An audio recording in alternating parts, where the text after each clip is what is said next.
Welcome to a brand new season of Tales of the Trade from Amaya Media. I'm Chirag Desai. With the new year kicking in, we're all thinking about our fitness goals, maybe hitting up the gym more often than last year, or even taking up a sport.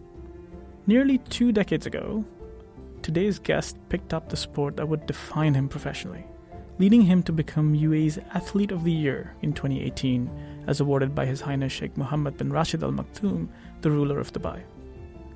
It's a journey that's defined by meals like these. 6 sunny side ups, 5 dates, and almond and walnuts. That's a very calibrated breakfast. Yeah, same diet since, I think, maybe 15, 16 years, yeah. Plus, minus, yeah, I eat this every single day. And you don't get bored? No, I add sometimes Tabasco. I have some other hot sauce, like from Nando's. The peri-peri stuff. Yeah, peri-peri, yes. Sometimes. But usually, no, it doesn't. All my life, my diet would have a lot of avocado, lots of eggs, lots of walnut, broccoli, almond, and fish, lots of fish, yeah. This is basically it, period. Mohammed Al Balooshi is a motocross rider by profession and the founder of the MX Academy, where he and other coaches train people how to get on a bike. Now, he grew up in Rashidiyah, the area just south of Dubai's main international airport. That's DXB, for those like me who enjoy the airport codes. And like any kid growing up in the 80s and 90s, free time was dominated by being outdoors. Mohammed was exploring martial arts, shooting, and football. Now, you may not specifically remember things you experienced back then, but your childhood, like mine and everybody else's, are impacted by key moments in those years. For Mohammed, it came in the form of tragedy, losing his father just as he entered double digits. I think losing a father, it is difficult for any guy, anybody, child or old. But I lost him when I was 9, 10, so this was difficult. I think it's still till today, when I think about it, it's quite, yeah. Because it would be very raw as a child at that 9, I imagine. Yeah, I was very attached. I was very close with him, and we did a lot of things together, shooting, horse riding, swimming. I learned a lot. You know, he won't teach me, but he would bet on me always in front of his friends. And he knew I was a very good shooter. You know, at that young age, I'm self-taught. And I would watch him and I will pick up. And he knew this. Now when I look back at it, when I was a child, I don't know. You don't realize this. Yeah, but when you look back at it, I know what he was doing. So you have very, very strong but very fond memories of him. Oh, yeah, a lot of fun. He was a lovable, likable person in the community. He was a soccer player in Al Arabi club. Very well-known player, yes. It was also around this time that Mohammed spotted his first dirt bike. They would pass the showroom on their way to visit his grandmother about once a week. And if we are to trace his love story with dirt biking, because it truly is one, then the meet cute was when he finally visited the showroom with his father. The salesman, I think he's a bad salesman, because my father was about to buy the bike. It was a 50cc, and then the salesman looked at me and he said, "Yeah, I think your son is a little bit too young." And then my father promised me next year. But next year my father passed away.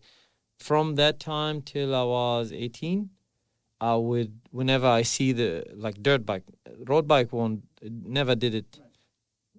So whenever I would see a dirt bike, it's like a love relationship. I don't know, it's like weird. But a strong memory, basically. Yeah. I don't know, I cannot describe it. It's really, you need to be in my head to understand. Yeah, words won't do justice how I feel. Till today, like now when I talk to you, I felt it.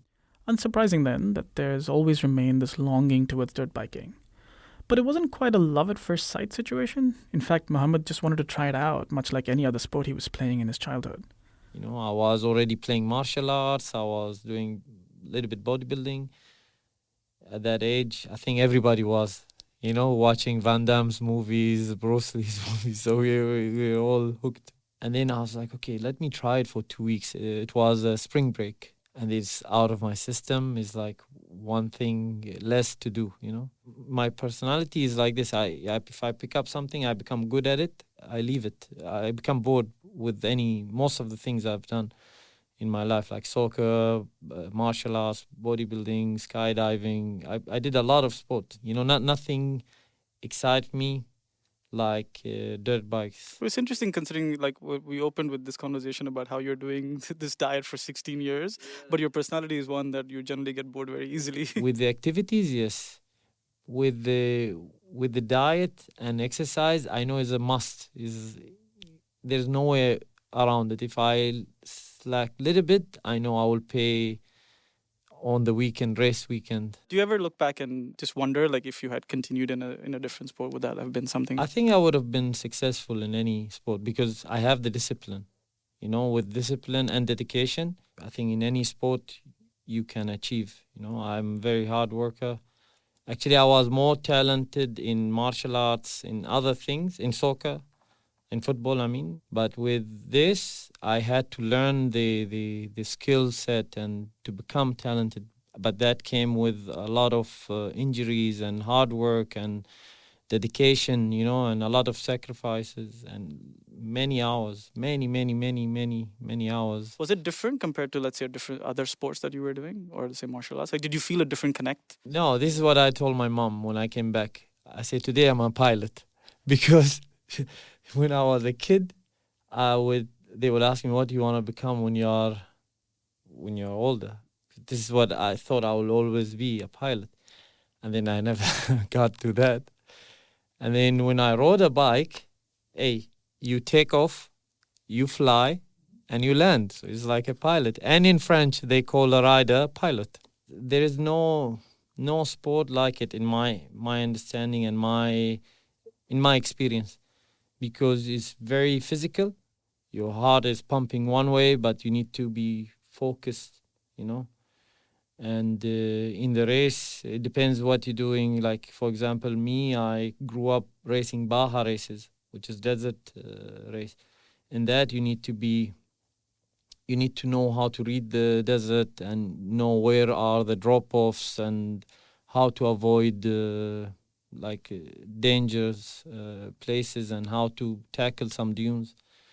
So it's like a lot of thinking as well going on, you know. So it's like, for me, it's a complete sport. You look at biking or racing or any kind of thing that is that kind of intensity, until you finish, you cannot exactly pull out of it, right? So there's a lot of risk. It's extreme sport, you know. I have a good share of injuries, but it's all worth it, because for me, in my own world, I know I do this as a passion. This is what keeps me alive, because usually this is all now it's cruise control mode, honest to God. When I say injuries, it's all worth it, because I'm representing not only myself but my country, and I'm the first one to do it. You know, it's like setting up all these milestones. So I know I have a lot on my shoulders, and then I appreciate that kind of pressure also. I can't see myself behind work desk. This will kill me 110%. I imagine if you speak to your mom, she'll tell you that, you know, there's a higher chance of dirt biking killing you than a desk. My older sister, she was on my case for some time, and you know, I crashed quite a lot, and you know, she worries, and my mom as well. But now my mom is one of my greatest supporter. But my sister, she still thinks that, maybe I don't know if I can say this, like a dumbass, like a stupid, you know, by hurting myself so much. Like, maybe sometimes they even mention that I have a death wish, you know, but actually, no, I have a wish of living. And this is the only way I know how to live, you know. Mohammed continued to participate in races and train harder. But it took nearly 4 seasons before he started to see success. And along with success came his first professional contract. You know, once you taste the win, then your mentality changes as well. Because leading up to that, I love what I was doing, but I didn't have direction. Did you question yourself in that point to be like... No, I was just enjoying it. I was studying still. I was working part-time. Then my first professional contract came. I had 6 months to graduate. I say, adios, I go. I felt I don't want people who are listening. I know there are many kids that are listening. I don't want them to do this, what I did. But at that time, I thought about it. Okay, I would get this degree. I had this secure job. But for me was the case, would I be happy? Every time I asked it in my head, the answer was no. And then I took and I remember my first professional contract was not a big deal. But this was, for me, more than that, this was appreciation. Like somebody appreciated what I was doing, and I was trying to make it. And then I signed, and then I resigned and never went back. And 18 years professional now, yeah. Mohammed essentially became a pioneer of the sport in the UAE. He was navigating the complexities of being trained, staying fit, and getting coached, and even general advice in a place where not many before him had taken on the sport at all, let alone professionally. And in some ways, this is what became a founding principle for the MX Academy, to provide a platform to transfer the knowledge he had accumulated over the years to the people who wanted to explore the sport. Later on, it bothered me when I see I was the first one, so I had to build all these bridges, I had to show, yes, this is a proper sport, because people don't understand. So I had to educate people. No, you need a proper fitness level, stamina, strength in order to sustain in this sport. And then at that level, at that time, I met my coach for the first time. During that time, Giorgio Bay, he passed away, God bless his soul. So he took me under his wings for 9 years till 2012. So I was like a dry sponge. I would listen and observe all what he had to say, and learn from him and try to uplift and better myself. And in the very beginning, he told me, if you want to be a champion, you need to act like one. And he was like 5-time world champion. So I was acting like it. Even before you won your first race? Yeah. When you started out, I'm sure that there were a lot of people who were in the sport who looked at you to say, oh, if he's going to train me, I'd love to learn from him or learn to be part of that system. Was that what you saw? How did you grow that from there? Hey, I left it open to whoever who's interested, curious about the sport. Because this was the message. My message was not to the people who are in the industry, because they know already what dirt bike is. So I approach normal people who have never ridden bikes, and I put them on the bikes, because this is how you change mentality. Because if today I put parents on the bike, tomorrow the kid would ask. Parents, they know, hey, it is a sport, The barrier, I reduced that barrier which was there before. So I aimed in the academy, whoever is interested in riding, learning how to ride dirt bike safely. So we approached this, and among them, there were some like professional riders, some riders who became professionals. This brought me a lot of joy, because this was, in my head, was the biggest success for the sport, for my sport, because now everybody knows about it. Like last year, we had 600 people. The MX Academy started out of Mohammed's home before he finally got together with his partner, Chris Moakley, and they went on to open a full facility in Jebel Ali and then in Switzerland, where Chris is from. The organic growth of the MX Academy, coupled with Mohammed's own achievements, has now created this little community ecosystem that served 600 people in the last year. After the break, how Mohammed plans to grow that and some keys to his success. Stay with us. Hey, this is Chirag from Maya Media, and I wanted to tell you about our sponsors who help make this podcast possible. You're listening to the voices on this episode courtesy of the recording studios at In5 Media in Production City. Thanks to the In5 membership program, which gives entrepreneurs, professionals, and students access to all of their creative workspaces and specialized facilities across 3 incubators, In5 Media, In5 Tech, and In5 Design, at very competitive annual fees. And as a member, you get access to their whole network of like-minded peers, over 100 mentors and investors, as well as over 200 events, workshops, and talks every year. And if you're a student, there's also a number of internship opportunities available to you. The place is here and your time is now. Visit in5.ae and sign up today. Our thanks to In5 for their support of this show and Amaya Media.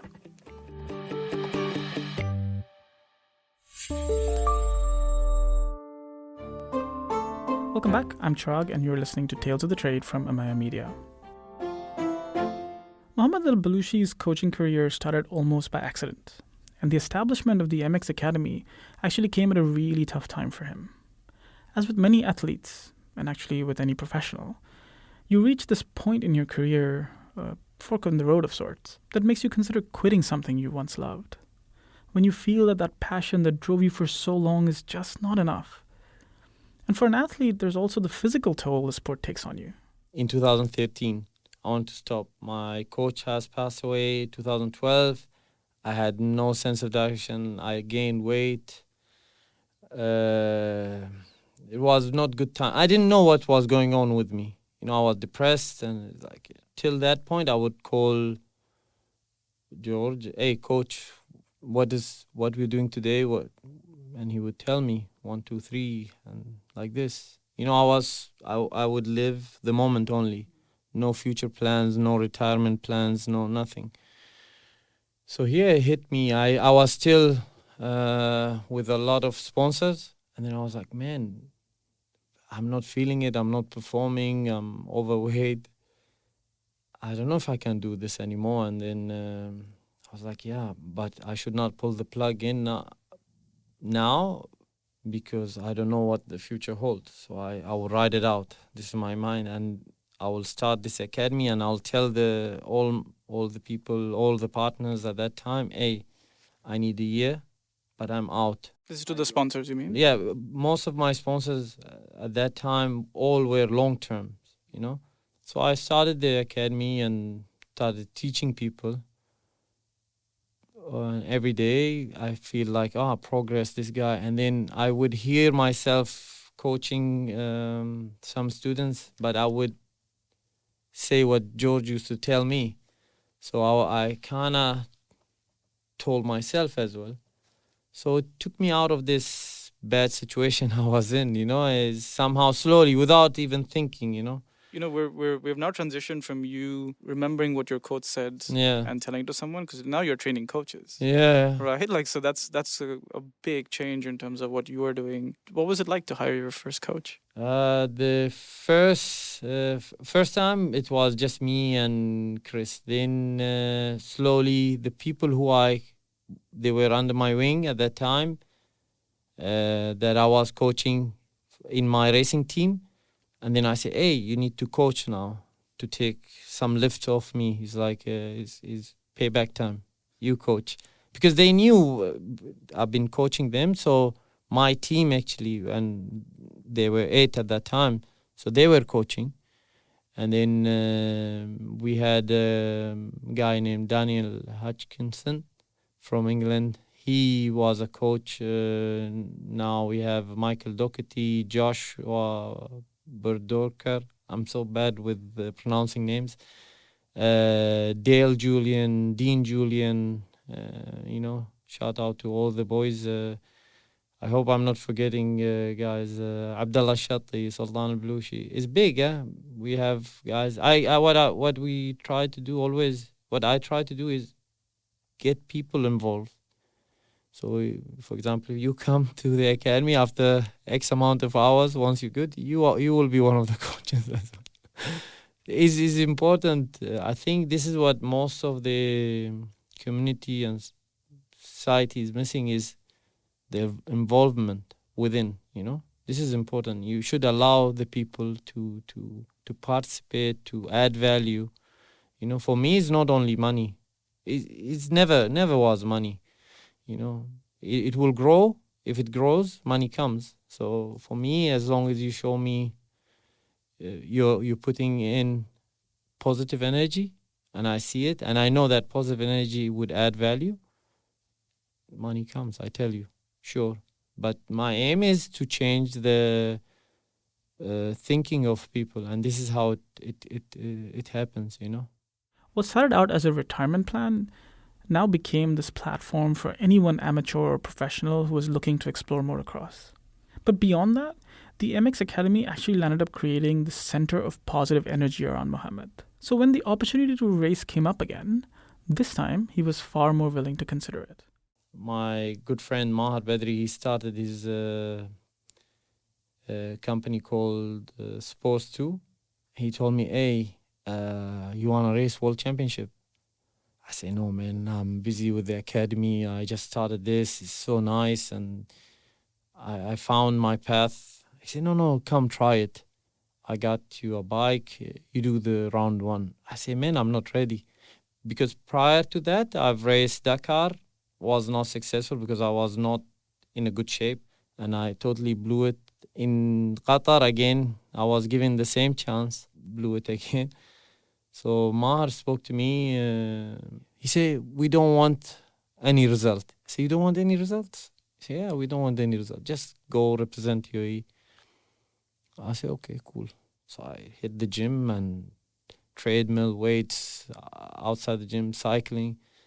And in a short period of time, I got myself in decent shape. I went round one of the World Championship. I finished sixth. I was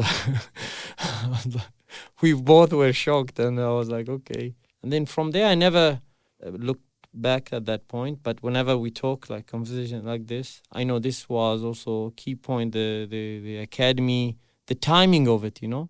As you said, it's just kind of been a movement. You targeted the right things, and you kind of it kind of built up almost organically. So do you ever reflect on yourself as an entrepreneur, like a traditional one, or for you it's this is just my way of giving back?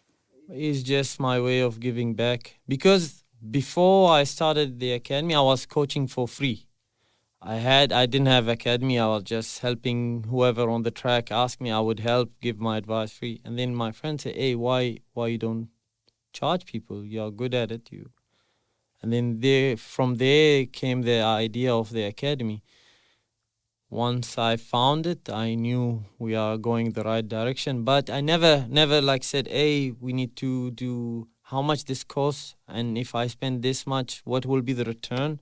No, I didn't do this. It grew organically, naturally, because for me, I was selling fun. You know, who doesn't want fun? Do you do it now though? Like, you've been doing this for a while. Do you calculate now? No. I hire a guy, Mario Apple from Germany. So this guy called me 2015, and this is how I've been running. No paperwork, nothing. I mean, I keep some, but he said, "Yeah, how much does it cost?" I told him my price, and then Mario, I think I would say he's a stingy guy a little bit. He's a good friend, but he doesn't like spending. He likes bargaining. So he said, yeah, I think it's too high. I go somewhere else. I say, yeah, there's no somewhere else. This is it, buddy. You want? You come, you're paying bike, my time, equipment. He said, no. So he found this rental place. This is now his side of the story. He said, hey, I nearly died 3 to 4 times. And then I was like, man, the whole time he was thinking of me, because I told him it's dangerous. You should not go without support. Yeah, you need to have some basic level. He said on the way back, he said he found 1,000 dirham next to his car on the sand. Okay. So he took it. He said, man, it must be a sign. So he called me because he has this bad experience. He said, I want to join the academy. It wasn't his, because if it was his, he would never come. I know him. So he called me. So I said, yeah, come. I think he liked the whole vibe. And then he told me, yeah, I'm interested in helping you. Like I said earlier, I like to involve people within. So in the beginning, I said, no, let me think about it. And then I hired him. He's very good with numbers. You can tell now by how I described him. So yeah, he's keeping my other side. The business good. side of business things. side is good, yeah. So since then, since 15, 16 season, been really, really, really good, yeah. Mohammed signed his first sponsor 18 years ago. It was an experience that shaped him into the star athlete his sponsors genuinely praise so highly. Because not only does navigating dunes on a dirt bike in the midst of a race require a calm head, but the success that follows requires a level head. In the very early years, when I became good for the first time, yeah, I was not this guy for some time, for a short period of time. But I'm glad I snapped out of it. For my first season, I won what was there. From not being a threat into the championship. I was nobody season before. All of a sudden, I won everything. And then the following season, I went with that attitude, I got this, I'm the guy, and, And because also when you don't have people, like I didn't have MX Academy or like school to tell me, hey, calm down, hey, it's nothing. It's only a national championship you won. It's nothing. Finally, you feel like you made it until I lost. And then I felt I was a sore loser, I was like, wow, this is not nice. I knew that, okay, I need to work harder and I keep at it. And that lesson was very, very bad. It hurt me really badly. I tell you, it hurt me really, really badly. It's like I felt like somebody took something away from me, after winning for so long, and then all of a sudden I don't. And it was not nice feeling. And then from that day, alhamdulillah, it happened, lesson learned.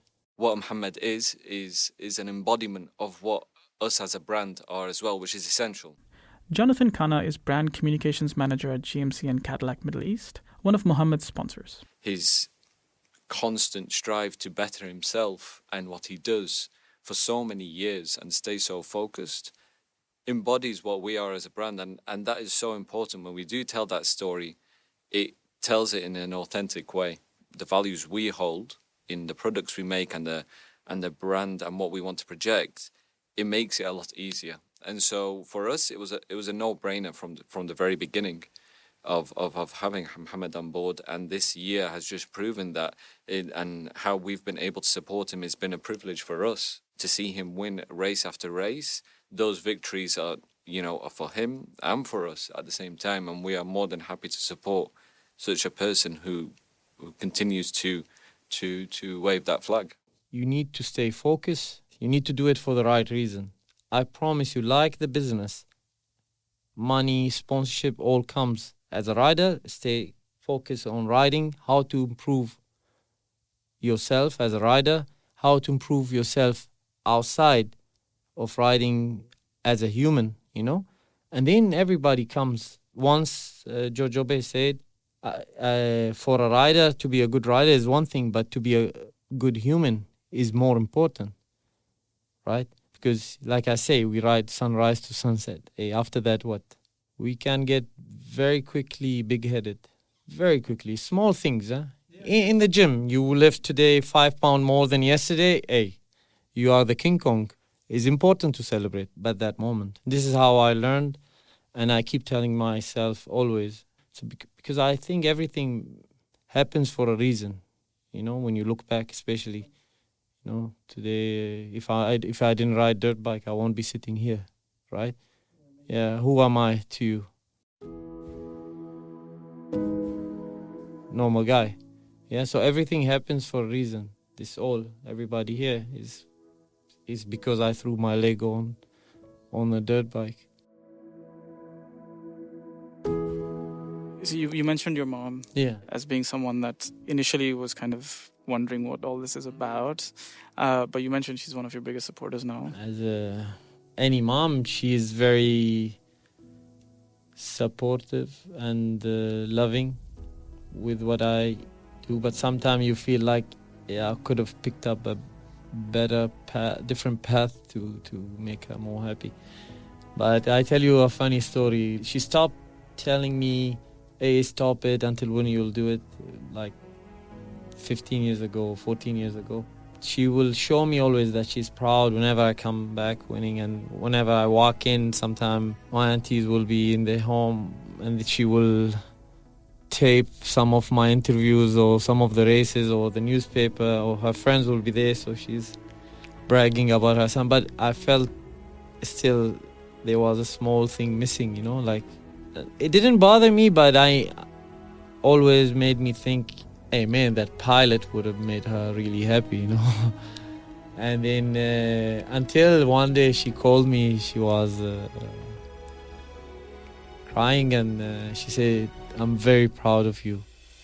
And then she told me a million times before that, but this time it hit me here, right in my heart. Like it was 110% genuine when she said it, and I was like, whoa. And this was only last year, but this was the measure of a success to her. She was driving by the road where they had my big poster on the side of the road, and she saw that, and she was over the moon, and she kept telling the driver, go back, and she took so many photos of it.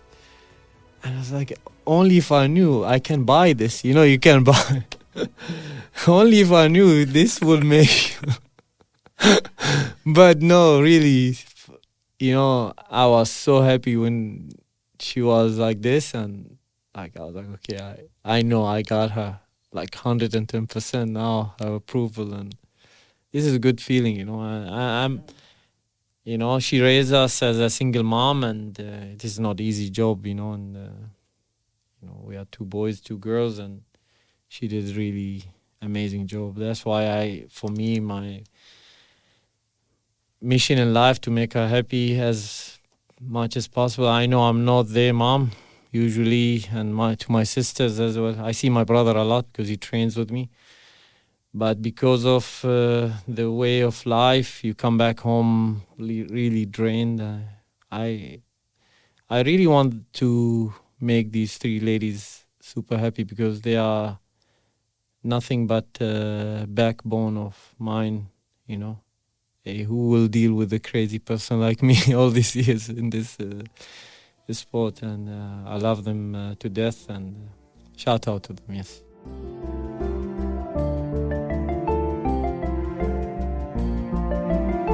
Mohammed Al Balooshi is hoping to better his previous best of ranking 25th at Dakar in Saudi Arabia, which wraps up later this month. He'll also be at the Baja World Cup later in the year, which he's won in the past. The MX Academy hopes to hit a run rate of 1,000 customers this year. You can find out more about them by visiting mx-academy.com or follow the link in our show notes. We've also got a little bonus episode with Mohammed out next week. This episode of Tales of the Trade was hosted and produced by me, Chirag Desai, with support from Gaya, Abhishek Venkatasubramanian, Sukayna Kazmi, and Zainab Ujjaini. Original music for the show was composed by Rainer Erlings. Tales of the Trade is part of the Amaya Media Network. You can find out more at amaya.media. New episodes of this season will be available every second Tuesday.